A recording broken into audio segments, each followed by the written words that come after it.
Good morning from sunny Indonesia, where I've been for a few months. So this is the first video in a series I'm going to be doing on regenerative movement. And regenerative movement is that kind of movement which helps the body-mind regenerate. It should really be called generative movement, really, mainly because regeneration happens after degeneration has occurred. So normally if we use our muscles and go to the gym or something, and we get this all this micro trauma in the muscles and build up lactic acid, and so we get soreness in the muscles, and then the muscles regenerate and we grow stronger. And this period, this regeneration and degeneration is constantly going on. It's constant because we're always doing things and always regenerating. But it's probably better called generative movement, because at the very beginning, when we're in the womb, we're not really breaking down. What we're doing is generating new cells, generating growth. And this generative capacity happens all through growing. So while we're children, we're doing exercises and so on, and our muscles are degenerating and regenerating. The generative power is greater than that, so that we actually keep growing, our bodies keep growing, bones get bigger, bodies get bigger. And this goes until the late 20s, really.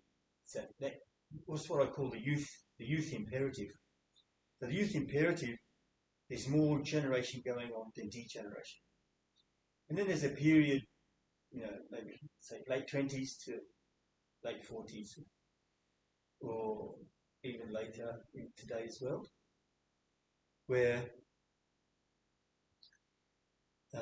these things are fairly well balanced. And then as we get older, there's more degeneration going on than generation. And so the body gradually degenerates until death. So, and that's why when you get to 70, like me, you tend to think about these things as regenerative exercises. But I don't want to start off with the wrong impression, because this is essentially a generative, creative process. And this movement can't be taught. It is something which spontaneously arises out of one's own body-mind. However, it requires a certain maturity of the body-mind line of development. Because as this begins to happen, we run into all of the conditioning of the body and mind, which has come about through the way that we've passed through our years of living. And all of those ways of perception and thinking, all of that arise. And for this generative movement to happen in the body, we simply pass all the way through that. And none of that gets in the way. So what training there is ways in which to rediscover the animal body. So the animal body is a body which goes into this state of relaxation, which is aware relaxation, which is what I call animal relaxation, as opposed to television relaxation or reading a book relaxation. Both of those are very active in the mind, active in emotion, and so on. And there's also that kind of relaxation is very non-aware relaxation. Whereas animal relaxation is deeply relaxed body and a calm and aware mind. That's animal relaxation. And it's out of this relaxation that generative movement arises.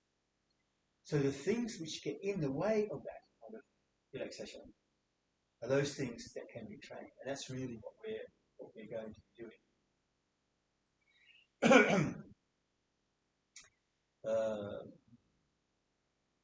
Okay, so the very first part of this is to begin in the center. Now, as you've probably noticed, I'm still in my pajamas. I've done this just to reinforce the notion that this movement is done very first thing in the morning, as soon as you wake up, while you're still in bed, while you're still got your pajamas on, or not. You might need to go to the toilet, but don't even clean your teeth. Go to the toilet, spit, because to spit first thing in the morning rather than swallow is better because certain toxins gather in your mouth with your sleep. So if you need to go to the toilet, spit, go to the toilet, come back to bed. Now this exercise can be done sitting on the edge of the bed like I am now, and we'll be bending over, so we'll be bent over like this. It's good to do it cross-legged if you can sit that way, which I prefer. So what we're going to do is begin in the lower belly. And there's a few reasons for this. One is that our center of movement of the body-mind is in the lower belly. It's what the Japanese call hara. It's what the Chinese call the lower dantian. So this is an important point. It's also that this area in the belly, this is the center movement pattern of the flow of prana in the body according to the Ayurvedic and yogic way of seeing the world. There are 5 patterns of movement of prana in the body. But prana is chi. I'll often be calling it ki because my main training was in around this stuff. Well, my first major training was Japanese, was in the art of Aikido, and they call it ki. So throughout, I'll just be calling it ki. Sometimes I'll call it other names just to remind people what I'm talking about. But if you studied any Chinese medicine or martial arts, you'll be used to chi. If you studied yoga, you'll be used to prana. So I'll just be using the word ki generally. So in yoga, there are these 5 patterns of movement of prana in the body. And the one in the lower belly is the one in the center. It's called samana vayu. So we will be stimulating this vayu, samana vayu. We'll also be having the mind in the area of hara, but we won't worry too much about paying attention to that just yet. That will come over this series of videos.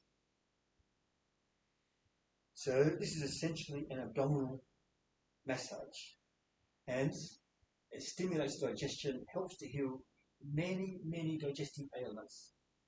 It's important that if you have serious digestive problems like diverticulitis, if you have irritable bowel, if you have hiatus hernia, which I have a hiatus hernia, but it's only a small one. So I can do this because it's located in the lower belly, not up where the stomach is. So I can do this. If your hiatus hernia is more of a problem, you need to talk to a doctor.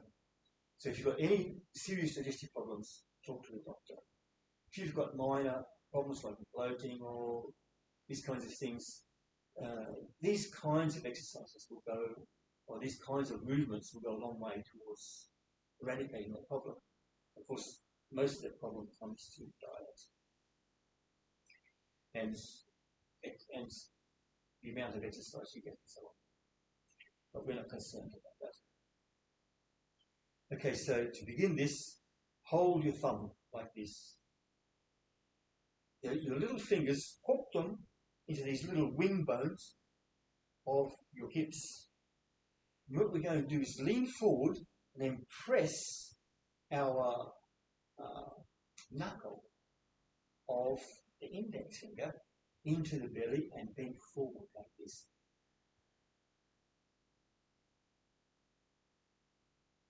This just got a gurgle in my stomach just from one. And I got a burp out of it. Okay. So we hold like this. We do it 21 times.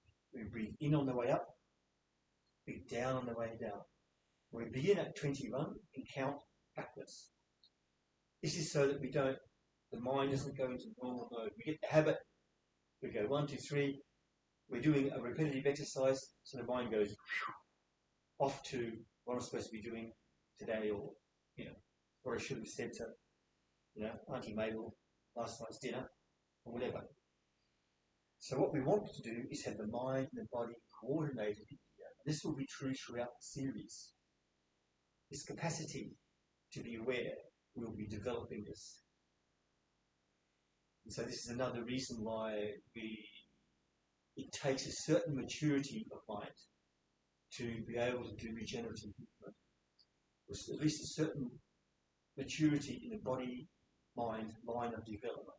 As you know, there are many lines of maturity of a person.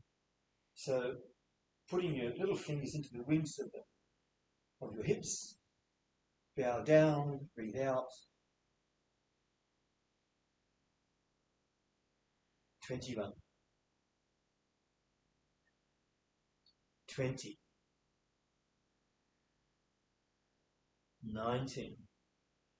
Breathe out. Breathe in. 18. 17. 16. 15.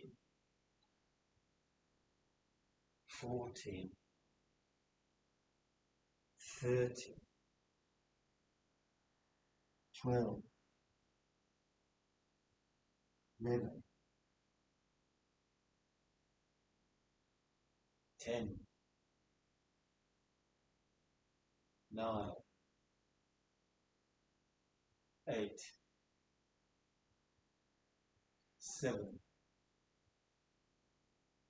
6. 5. 4. 3.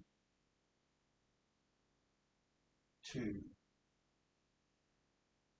1. Just put your hands on your knees and close your eyes and have an erect spine, roll your shoulders down your back, and have your minds in your lower belly.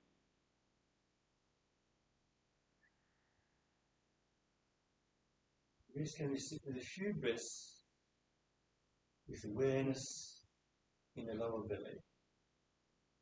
Just breathe down into your lower belly on the in-breath. On the out-breath, keep your mind in the lower belly.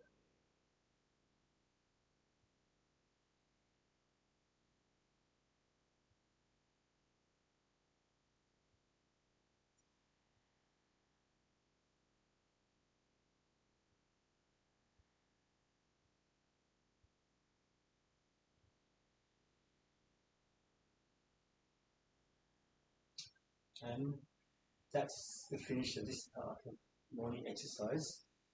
This is now a very good time to do breathing exercises.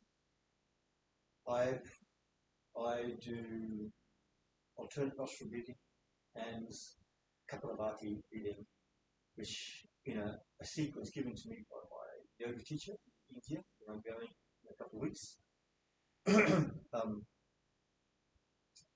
But you can do whatever breath you do if you've trained in some kind of breath. Now is a good time to do it. If you haven't trained, then just do 6 to 12 deep breaths where you try to feel your lower belly and expand your ribcage and your upper line. So breathe. Just between, 6 and 12 deep breaths before you continue. So that's it for today. And we'll be starting. I'm going to be, I've broken down a lot of movement into ways where we can put the body-mind into certain elements of movement. And so these are things like, doing circles or doing vibrations or different kinds of small elements of movement. I'm going to break them down and give exercises. And the thing about this whole series is that everything is up to you. Even this exercise here, this is how I do abdominal body massage.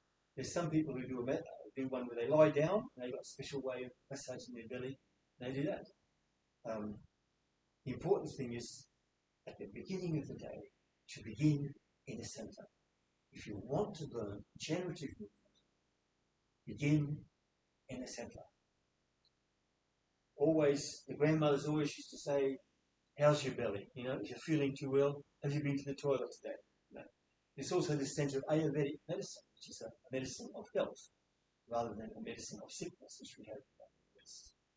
And so, starting in the center is very important, but it's particularly important because we will be paying attention to the point in our lower belly called hara, which is the center of movement of the whole body mind. Thought is a part of body. People tend to have this separation of mind and body, and it's not really true. And the center of movement is the center of all of that. So when you're in your hara, you've got a great deal more control over your thought processes. Okay, thank you very much, and I shall see you at the next one.